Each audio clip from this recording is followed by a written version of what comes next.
ठीक है, तो कल हम लोग ने बात की थी स्ट्रेटेजिक मैनेजमेंट मॉडल के बारे में। तो ये ध्यान से समझ लेंगे पहली चीज कि स्ट्रेटेजिक मैनेजमेंट मॉडल में ब्रॉडली हमने ये देखा कि जो पहला स्टेप है वो है स्ट्रेटेजिक इंटेंट। स्ट्रेटेजिक इंटेंट यानी कि हम ये डिसाइड करें कि हमारे ऑर्गेनाइजेशन का स्ट्रेटेजिक डायरेक्शन क्या होगा। स्ट्रेटेजिक डायरेक्शन क्या होगा जब हम ये बात करेंगे तो इसका मतलब है हमारा विजन क्या होगा। विजन की सिंपल डेफिनेशन, हम क्या बनना चाहते हैं।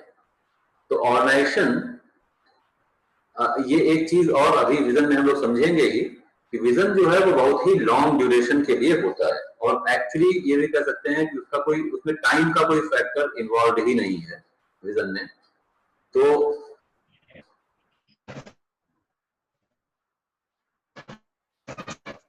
Time is not important in vision.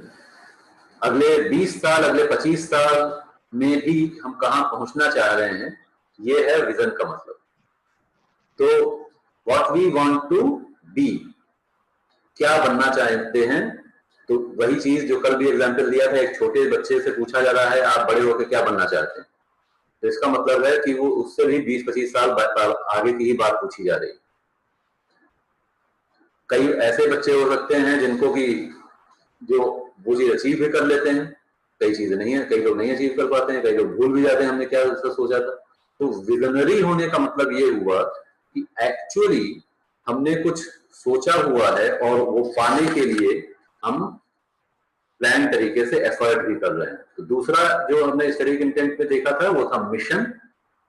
Mission यानी कि what we want to do, क्या बनना चाहते हैं, वो विजन हो गया। वो बनने के लिए क्या करना चाहते हैं वो मिशन हो गया।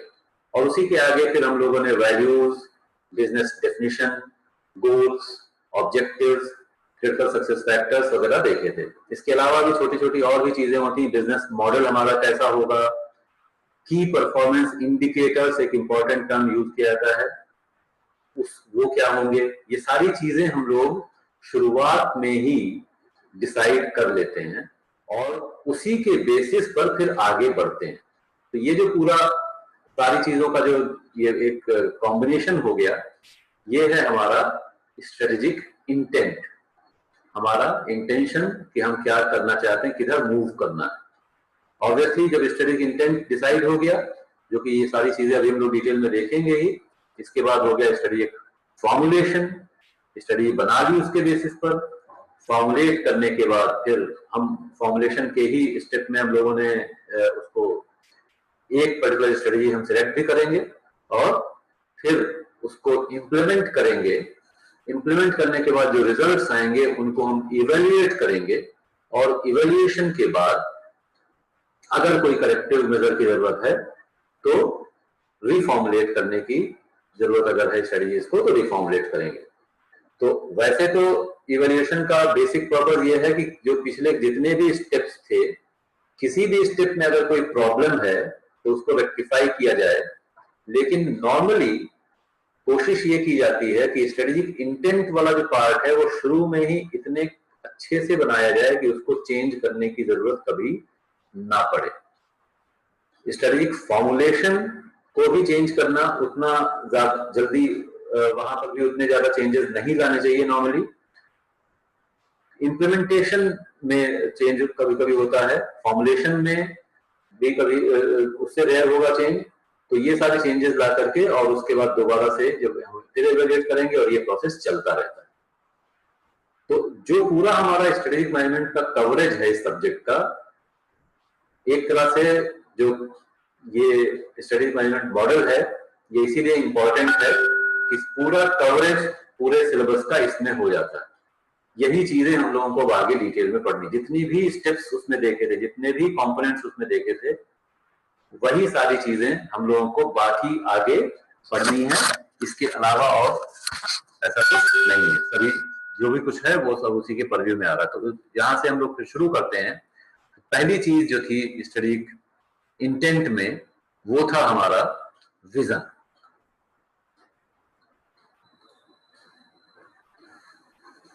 चलिए तो एक एग्जाम्पल से शुरुआत करते हैं। एक एग्जाम्पल, एक छोटी सी कहानी है, इस तरह के एग्जाम्पल, इस तरह की कहानी इसी का हो सकता है कोई वेरिएंट, या यही चीज कभी आपने सुनी भी हो या किसी दूसरे कॉन्टेक्स्ट में सुना हो, उसको हम लोग ऐसे विजन के कॉन्टेक्स्ट में थोड़ा सा समझते हैं। एक जगह पर मेडिवल टाइम्स में, मेडिवल यूरोप में, मतलब मे बी आज से 700-800 साल पहले,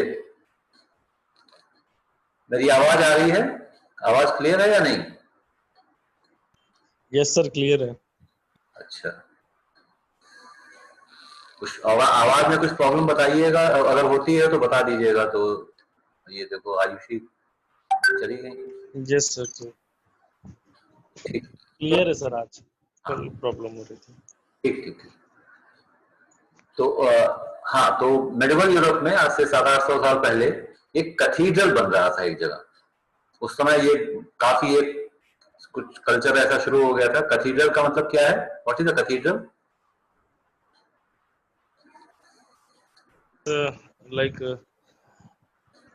सर, क्रिश्चियंस उसमें होता है शायद, हाँ, जो चर्च वगैरह होता है, चर्च वगैरह। जहाँ पे हाँ, वैसे चर्च में और कैथीड्रल में भी कुछ डिफरेंस होता है। एग्जैक्ट डिफरेंस तो मैं भी नहीं, वैसे नहीं बता पाऊंगा। बेसिक एक मोटा मोटा डिफरेंस ऐसे समझ लीजिए कि चर्च तो एक कोई भी जगह एक प्रार्थना की हो सकती है। कैथीड्रल काफी बड़ा सा बनता है, काफी बड़ी बिल्डिंग होगी कैथीड्रल। तो मेडिवल यूरोप में इस तरह से कैथीड्रल्स बनने का बहुत ज्यादा चलन उस समय हो गया था। बड़े बड़े चर्चेस बनाए जाते थे, बहुत ही विशाल बनते थे, कई साल लग जाते थे। तो ये एक वहां पर एक कैथीड्रल बन रहा था, कैथीड्रल कंस्ट्रक्शन चल रहा था। हजारों मजदूर वहां काम कर रहे थे। कोई पत्थर तोड़ रहा है, कोई पत्थर ढो रहा है, कुछ भी इस तरह से। भाई छोटे छोटे छोटे छोटे बहुत काम है पूरा, यानी कि पूरे दिन एक मजदूर को वही काम करते रहना है। उधर से एक आदमी निकला, उसने देखा एक मजदूर पत्थर तोड़ रहा था। उससे उसने पूछा कि क्या कर रहे हो? तो अब ऐसे तो दिख ही रहा है पत्थर तोड़ रहे हैं। तो उसने जब पूछा तो झुंझला भी गया वो एकदम से।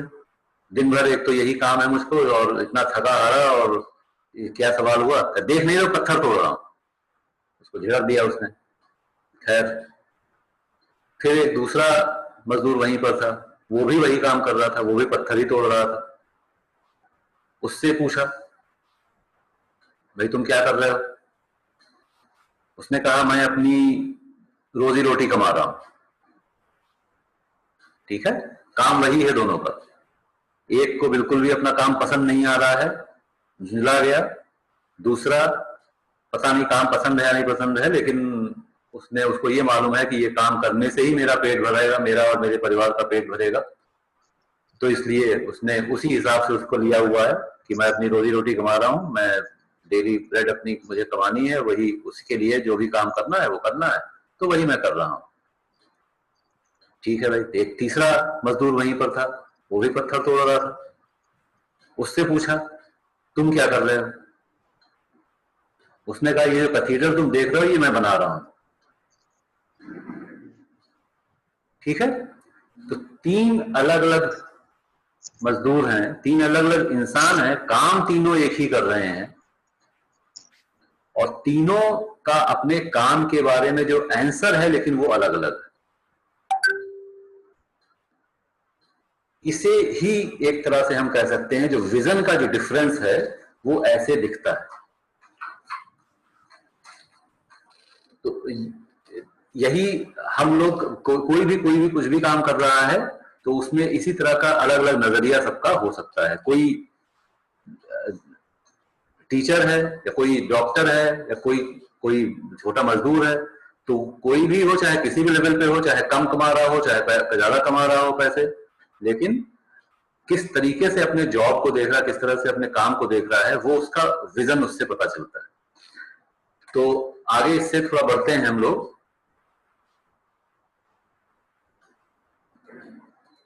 चलिए,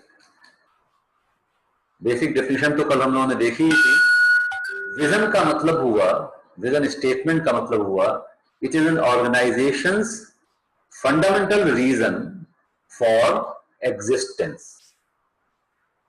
आप अगर एग्जिस्ट कर रहे हैं यहाँ, अब ये एक चीज ध्यान रहे कि जितना भी हम लोग पूरा स्टडी मैनेजमेंट का ये पढ़ रहे हैं, ये सारी चीजें एक्चुअली इंडिविजुअल लेवल पर भी अप्लाई हो सकती हैं। विजन ऑर्गेनाइजेशन का भी होना चाहिए, विजन इंडिविजुअल का भी होना चाहिए। विजन जब तक नहीं होगा तब तक आप सही डायरेक्शन में मूव नहीं कर सकते। तो हम अगर एग्जिस्ट कर भी रहे हैं तो क्यों कर रहे हैं? तो ऑर्गेनाइजेशन को भी अपने आप से क्वेश्चन पूछना चाहिए, इंडिविजुअल को भी अपने आप से क्वेश्चन पूछना चाहिए, और उस क्वेश्चन का जो भी आंसर आ रहा है वही हमारा विजन है। And obviously it is an organisation's fundamental reason for existence beyond just making money. कोई भी किसी भी प्रोफेशन में कोई भी है, या कोई स्टूडेंट है वो आगे चल करके किसी प्रोफेशन में जाता है, तो उसका वो एक बेसिक पर्पस तो यही है, जो दूसरे मजदूर का जो जवाब था कि मैं अपनी रोजी रोटी कमा रहा हूं, मैं पैसे कमाने के लिए यहां आया हूं, तो वो तो एक पर्पस सभी का होता है। चाहे कोई किसी भी प्रोफेशन में जाए, चाहे कोई टैक्सी चलाना शुरू कर दे, चाहे कोई पान की दुकान खोल ले, चाहे कोई बिजनेस बड़ा खोल ले, लेकिन उसका एक पर्पस तो यही है कि हमें पैसा चाहिए। पैसे के बिना तो जिंदा रह नहीं सकते, सर्वाइव नहीं कर सकते। लेकिन उसके अलावा भाई पैसा चाहिए तो पैसे के लिए कुछ भी तो नहीं कर लेंगे। मुझे याद है मैं अपने करियर की शुरुआत में एक इंटरव्यू देने गया था, कोई मार्केटिंग की पोजीशन थी, और वहां पर और सब सवाल पूछते रहे, और मेरे ख्याल से मैं फ्रेशर ही था, अभी पहली जॉब भी शुरू की थी कि नहीं की थी ये भी मुझे ध्यान इतना नहीं है। और एक सवाल फिर उन्होंने मुझसे पूछा, और ये करीब करीब 1999-2000 की बात होगी, कि आपको पैसे से कितना प्यार है। तो वही चीज जो कि यहां पर कही जा रही है, पैसा बनाने की बात, how much you love money. मैंने कहा अब ये शुरुआत भी थी, बहुत ज्यादा इंटरव्यू दिए भी नहीं थे, तो थोड़ा सा कंफ्यूजिंग भी लगा। मैंने कहा हाँ सर पैसे से प्यार तो है। नहीं, क्या नहीं, कितना प्यार? काफी प्यार है। नहीं, मैं एक एग्जाम्पल देता हूँ। मुझसे अगर कोई कहे, उन्होंने अपने लिए कहा, मुझसे अगर कोई कहे कि मेरे जूते पॉलिश कर दो और मैं तुम्हें 25,000 रुपए दूंगा। 25,000 रुपए आज भी बहुत कम नहीं है, जूते पॉलिश करने को कहीं मिलेंगे, और 20 साल पहले तो ज्यादा ही वैल्यू थी। तो 25,000 रुपए अगर मुझे कोई दे जूते पॉलिश करने की, तो मैं तो कर दूंगा। आप कर सकते हैं? मुझसे उन्होंने पूछा, आप कर सकते हैं ऐसा? मैंने कहा सर मैं तो नहीं कर पाऊंगा। तो मतलब ये हुआ, जब भी हम कोई काम करते हैं, अब अलग अलग लोग होते हैं, वो कर सकते थे कि नहीं कर सकते थे, वो बस ये जानना चाहते थे कि ये कितना मोटिवेटेड होगा मनी से। यही तो इस क्वेश्चन का बाद में मुझे समझ में आया, पर्पस तो यही था। खुद करते नहीं करते, दैट इज इमैटेरियल। लेकिन मतलब ये हुआ कि हमें पैसा तो कई तरीकों से मिल सकता है, कई काम कर सकते हैं, कई सारे चीजें हो सकती हैं, उनसे हमको पैसा मिल सकता है। लेकिन उसमें से हम एक ही कोई काम चुनते हैं, तो वो पैसा, अब उस काम से हमें कुछ सेटिस्फैक्शन भी डिराइव होगा, और उस काम से हम पैसा भी बनाएंगे। तो बियॉन्ड मेकिंग मनी, पैसा बनाने के अलावा आपका रीजन फॉर एग्जिस्टेंस क्या है? कोई टीचिंग में आया तो उसका reason for existence knowledge dissemination हो गया। कोई डॉक्टर बन गया, मेडिकल प्रोफेशन में गया, तो उसका रीजन फॉर एग्जिस्टेंस लोगों की बीमारी दूर करने का हो गया, होना चाहिए। पैसा तो घर भी बना रहा है, पैसा यहां भी मिल रहा है, लेकिन एक्चुअली आप जो और क्या कंट्रीब्यूट कर रहे हैं, वो है आपका फंडामेंटल रीजन फॉर एग्जिस्टेंस, वही आपका विजन है। फिर दूसरा पॉइंट जो है, it is the vision is the organisations timeless unchanging core values. तो मैंने पहले भी बोला था अभी कि विजन जो है वो टाइम बाउंड तो कभी हो ही नहीं सकता, वो टाइमलेस है। एक बार आपने बना दिया, वो हमेशा के लिए तो नहीं कह सकते, लेकिन काफी लंबे टाइम तक वो विजन चलेगा। डॉक्टर कलाम ने बुक लिखी थी जो इंडिया विजन 2020, वो उन्होंने 1990s, लेट 1990s में लिखी थी, और उससे आगे 20 साल से ऊपर के पीरियड के लिए उन्होंने विजुअलाइज किया था कि इंडिया को उस समय कहां पे होना चाहिए। तो बहुत ही लंबे टाइम के लिए, और इतना लंबा टाइम जो कि हम टाइमलेस बोल सकते हैं, वो होना चाहिए। It should be unchanging, bar bar change नहीं हो सकता है। आज हमारा विजन ये है, कल को कुछ और हो गया, साल भर बाद कुछ और हो गया, 2 साल बाद कुछ और हो गया, ऐसा नहीं होना चाहिए। इट शुड बी अनचेंजिंग, और उसी के ऊपर आपका ऑर्गेनाइजेशन पूरा बेस्ड है, कोर है वो आपका। It is the aspiration for the organisation's future, और वहीं से ये निकल के रहा यार last point, it answers the question what do we want to become. हम क्या बनना चाहते हैं, वही हमारा एस्पिरेशन है। हम किस चीज के लिए एस्पायर कर रहे हैं, हम क्या चीज पाना चाहते हैं, वो हमारा एस्पिरेशन है। तो ऑर्गेनाइजेशन, जब हम ऑर्गेनाइजेशन का पार्ट है तो ऑर्गेनाइजेशन के ही टर्म्स में बात होगी। तो हमारा ऑर्गेनाइजेशन जो है उसको हम कहां पहुंच देख रहे हैं अगले 20-25 सालों में, वो उस ऑर्गेनाइजेशन का विजन होगा। तो एक छोटा ऑर्गेनाइजेशन भी, कोई नया ऑर्गेनाइजेशन भी शुरू हो रहा है, कोई नया एंटरप्रेन्योर ने अपना एक बिजनेस शुरू किया और उसमें विजन उसका है to become a world class organisation. आज एक छोटे से शहर में, छोटे से कस्बे में कोई बिजनेस शुरू किया और विजन है to become a world class organisation, to become a world leader. तो इसका दोनों मतलब हो सकता है कि बहुत ही अनरियलिस्टिक या तो सोच करके चल रहे हैं, या फिर बहुत ही लॉन्ग टर्म का सोच करके चल रहे हैं। आज ही हमने ये ठान लिया है कि एक दिन कोई ऐसा आएगा जबकि हम ऑर्गेनाइजेशन को काफी आगे ले जा करके और वर्ल्ड लेवल पे कॉम्पिटिटिव बनाएंगे। ये सोच करके आज हम शुरू कर रहे हैं काम, ये है विजन। चलिए, कुछ बेसिक विजन का मतलब यही है, जितनी भी चीजें हम लोगों ने बात की। और अक्सर ये डेफिनेशन जो लास्ट वाली है, what do we want to become, ये काफी इंपॉर्टेंट है, क्योंकि विजन और मिशन, एक चीज ध्यान रखेंगे, जिस तरह से हम लोगों ने देखा था, डिफरेंसेस देखे थे स्ट्रेटजी में और पॉलिसी में, क्या डिफरेंस है, स्ट्रेटेजिक मैनेजमेंट और बिजनेस पॉलिसी में क्या डिफरेंस है। उसी तरह से एक क्वेश्चन कभी कभी आता है, विजन और मिशन में क्या डिफरेंस है।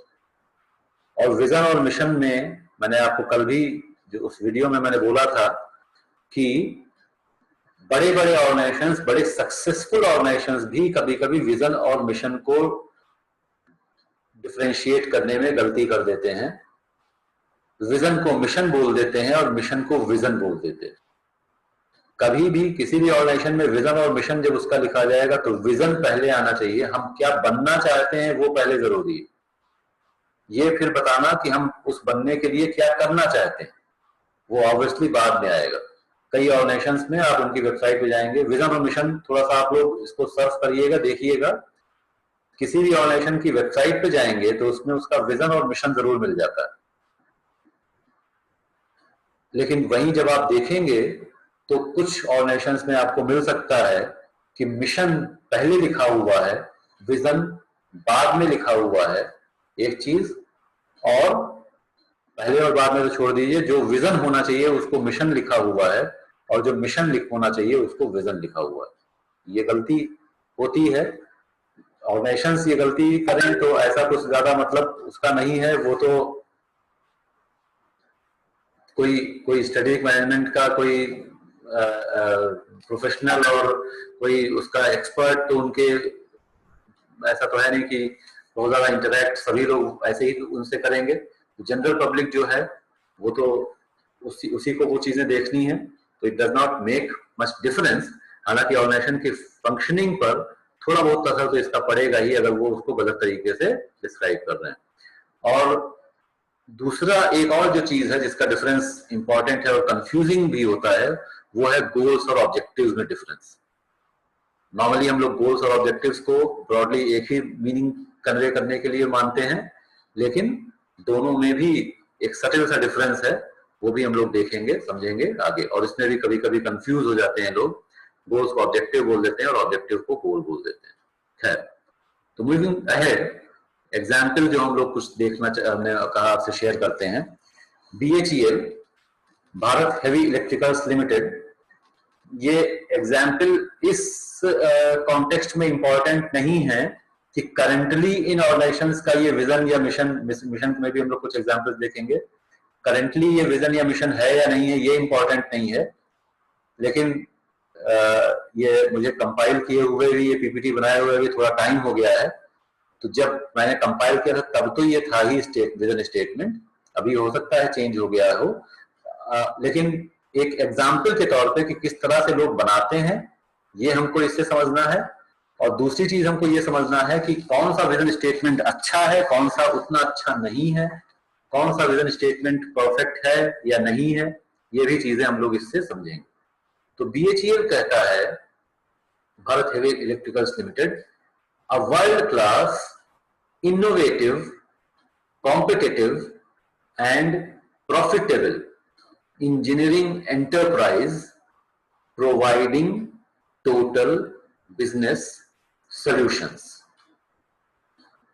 तो इसमें थोड़ा सा अगर हम लोग, ये फ्रेज वैसे तो है, स्टेटमेंट है नहीं, तो हम थोड़ा सा ये हम शुरू में लगा दें टू बिकम, क्योंकि पिछली स्लाइड में हम लोगों ने देखा भी कि the vision statement answers the question what do we want to become. तो हमने कहा to become a world class innovative, competitive and profitable engineering enterprise providing या that which provides total business solutions. तो सही विजन स्टेटमेंट है या नहीं, ये जानने का एक सिंपल तरीका है, एक फॉर्मूला आप कह सकते हैं, है कि क्या ये स्टेटमेंट इस क्वेश्चन का आंसर दे रहा है, what do we want to become, हम क्या बनना चाहते हैं, ये क्वेश्चन हमको पूछना है। अगर उस क्वेश्चन का आंसर हमको मिल रहा है तो ये सही विजन स्टेटमेंट है, वरना नहीं। तो पहला पार्ट जो इस विजन स्टेटमेंट का है वो इस क्वेश्चन का आंसर दे रहा, to become a world class innovative, competitive and profitable engineering enterprise providing total business solutions. पहला पार्ट, तो प्रोवाइडिंग से पहले रुक जाए, to become a world class innovative, competitive and profitable engineering enterprise. दूसरा पार्ट जो है लेकिन, जो प्रोवाइडिंग टोटल बिजनेस सॉल्यूशंस, ये एक्चुअली बता रहा है हम क्या करना चाह रहे हैं। तो अगर बहुत ही क्रिटिकली इसका मतलब इसको हम इवेल्युएट करें तो यहां से आगे का जो पार्ट है वो मिशन का पार्ट होना चाहिए। विजन स्टेटमेंट यहीं खत्म हो जाना चाहिए, to become a world class innovative, competitive and profitable engineering enterprise. This would make it a better vision statement. खैर, दूसरा, Colgate-Palmolive, to be the company of first choice in oral and personal hygiene by continuously caring for consumers and partners। इसमें भी वही चीज है, what do we want to become? We want to become the company of first choice in oral and personal hygiene. ये vision हो गया। अब ये करने के लिए, ये पाने के लिए, ये बनने के लिए, यहां तक पहुंचने के लिए हम करेंगे क्या, इससे आगे ये बोल रहे हैं। कैसे ये अचीव करेंगे? By continuously caring for consumers and partners. ये यहां पर भी मिशन में जाना चाहिए। तो आगे और देखें हम लोग एग्जाम्पल, NTPC।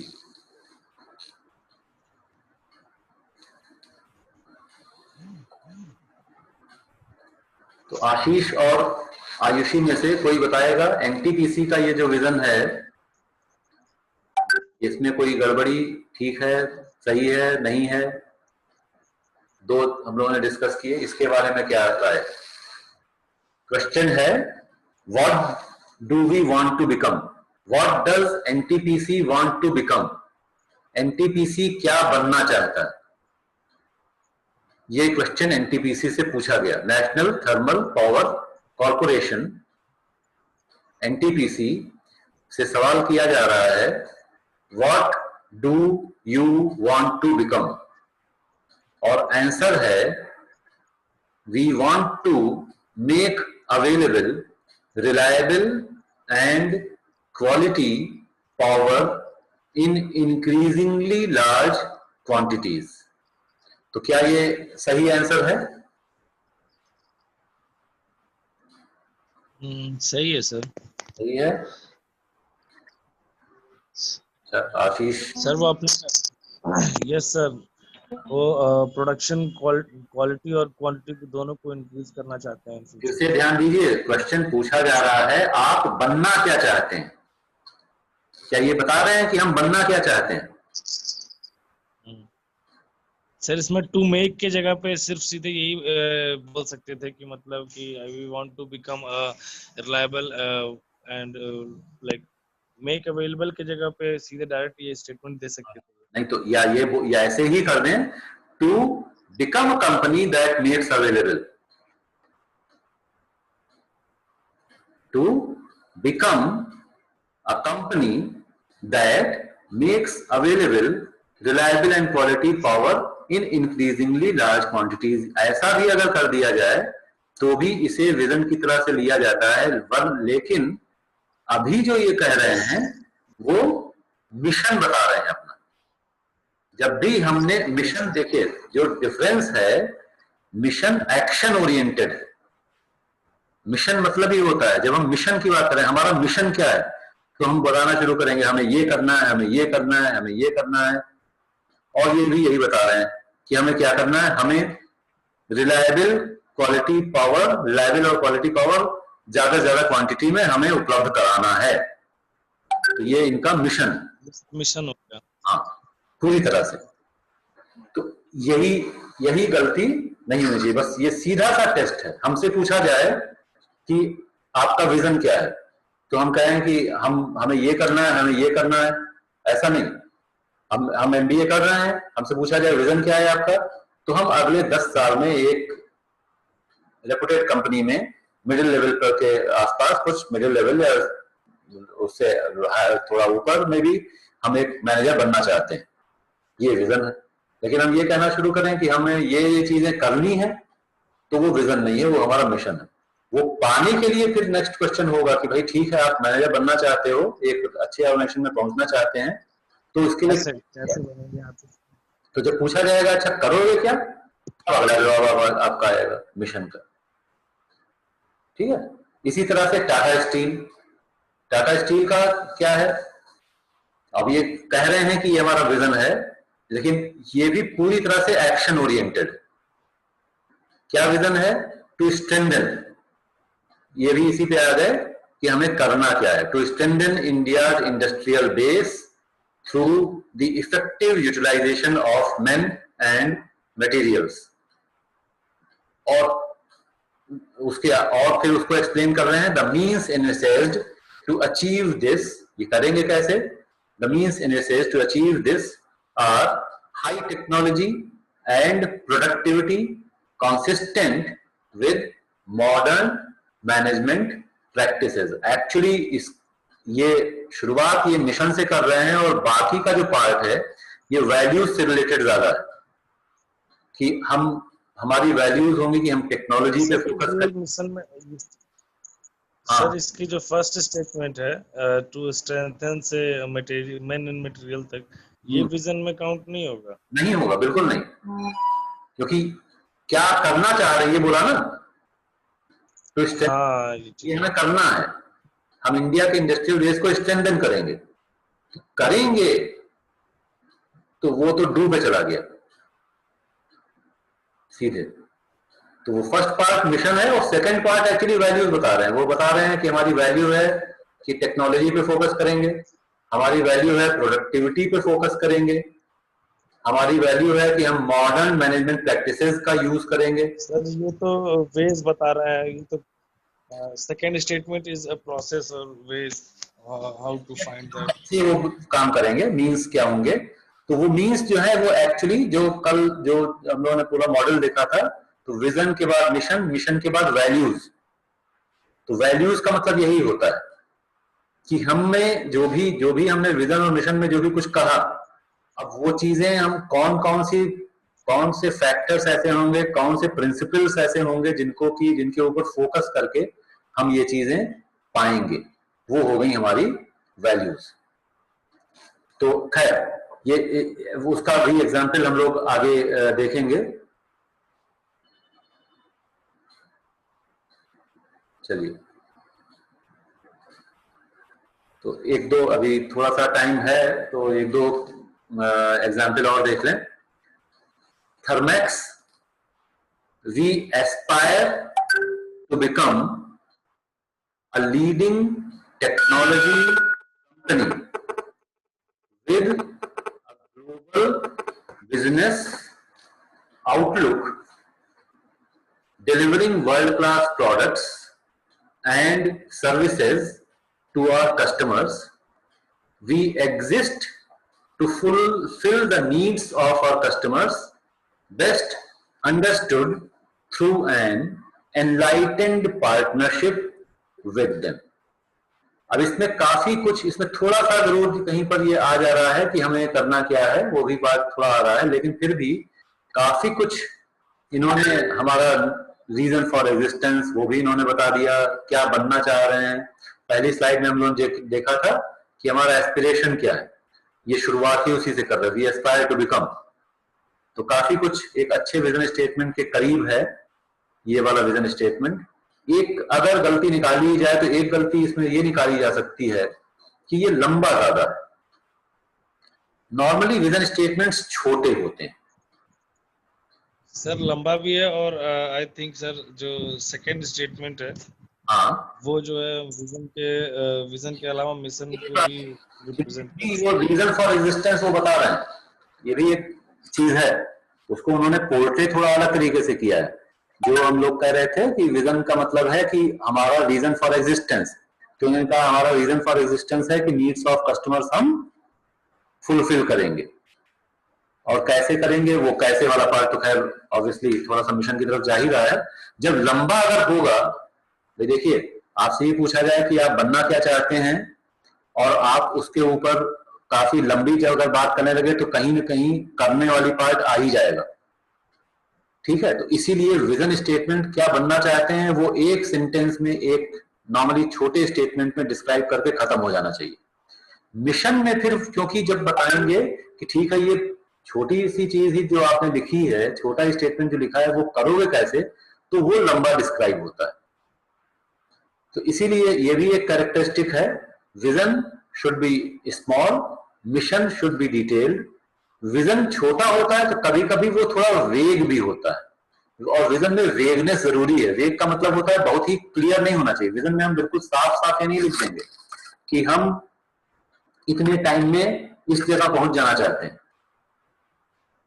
वो कहीं कहीं ना कहीं उसमें थोड़ा सा ब्रॉड होना चाहिए, थोड़ा अनक्लियर होना चाहिए, जिससे कि स्कोप रहे बहुत ज्यादा कुछ काम करने की, काफी कुछ आगे बढ़ने की। एक मेरे ख्याल से एक मेरे पास होगा एक इस तरह का एग्जाम्पल, उसी में ये रुको। हाँ, इस DHEL को जो हम लोगों ने उतना अच्छा नहीं माना था, लेकिन इसमें एक चीज इन्होंने अच्छी रखी है। इन्होंने कहा है कि हम ऐसे इंजीनियरिंग एंटरप्राइज बनेंगे जो कि टोटल बिजनेस सॉल्यूशंस प्रोवाइड कर रहा है। अभी हम क्या कर रहे हैं उससे मतलब नहीं है। अल्टीमेटली बिजनेस से रिलेटेड जितनी भी चीजें हैं, हम वो चीजें वो सारी नीड्स हम फुलफिल करेंगे। कोई एक मान लीजिए कोई एक एजुकेशनल इंस्टीट्यूशन है,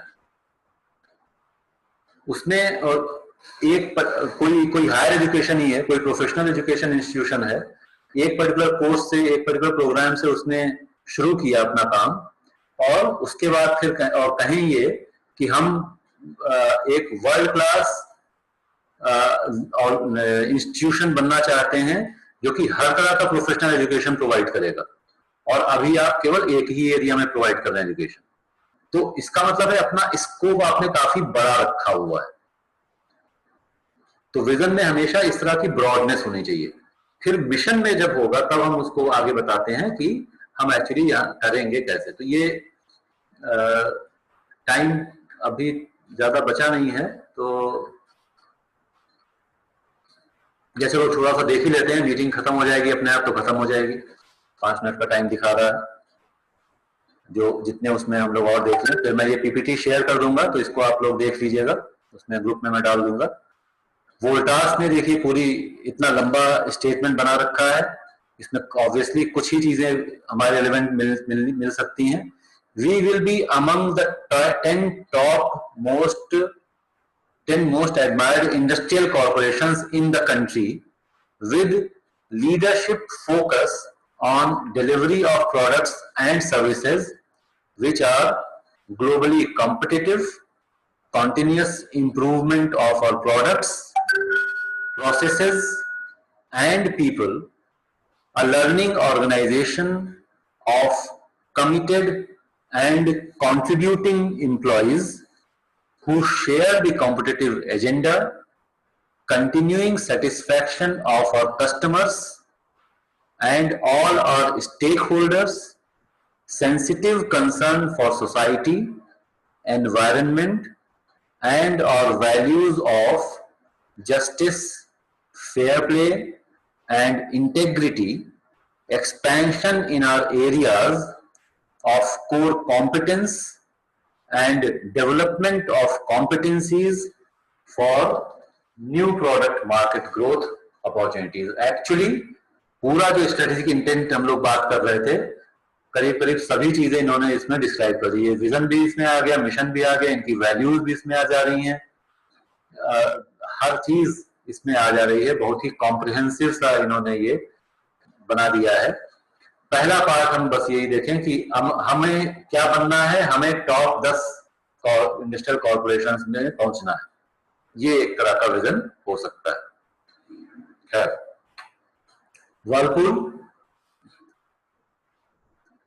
अब यहां भी अगर हम शुरू में 2 लगा दें तो ये विजन नहीं मिशन ही बन जाएगा।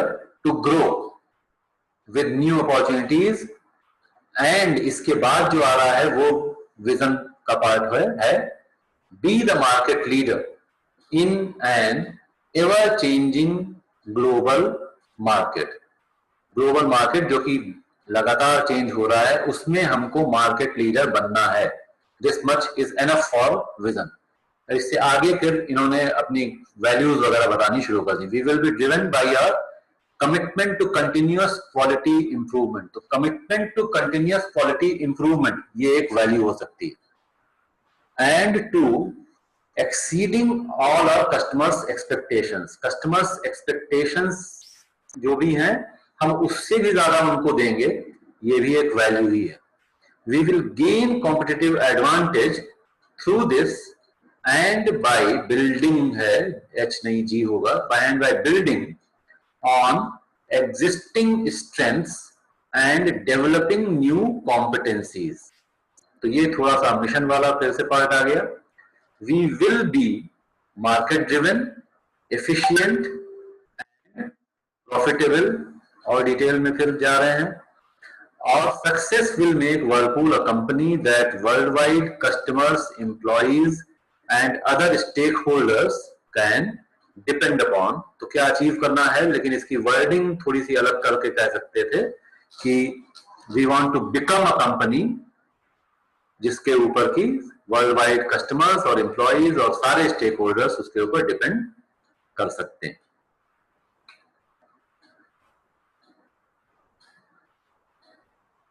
Wipro to be among the 10 most admired Indian companies, excellence in quality, customer focus and service deliverables, be in the top 25 among Indian groups in profit after tax। ये अब ये इतना स्पेसिफिक होते जा रहे हैं कि ये विजन नहीं हो सकता है। बहुत इतना स्पेसिफिक, तो ये सारे गोल्स ऑब्जेक्टिव सब इसमें आते जा रहे हैं। Avengers to achieve global, achieve की बात हो गई, again this is also mission. तो खैर इतना, इससे आगे फिर अगले क्लास में हम लोग डिस्कस करेंगे मिशन के बारे में। कुछ डाउट्स वगैरह कुछ आप लोग जरा ग्रुप में भाई बताया करो, कुछ तो पता चले। डाउट होगा तब हमें समझ में आएगा कि आप लोग को कोई चीज जो डाउट नहीं है, मतलब कुछ समझ में भी आ रहा है। 100% तो नहीं हो सकता ना कम्युनिकेशन। चलिए, कुछ मैं क्वेश्चन शेयर करूंगा, मॉडल क्वेश्चंस भी, और ये पीपीटी भी शेयर कर देंगे। अगले हफ्ते फिर मिलते हैं। Thank you. ठीक है, थैंक यू सर।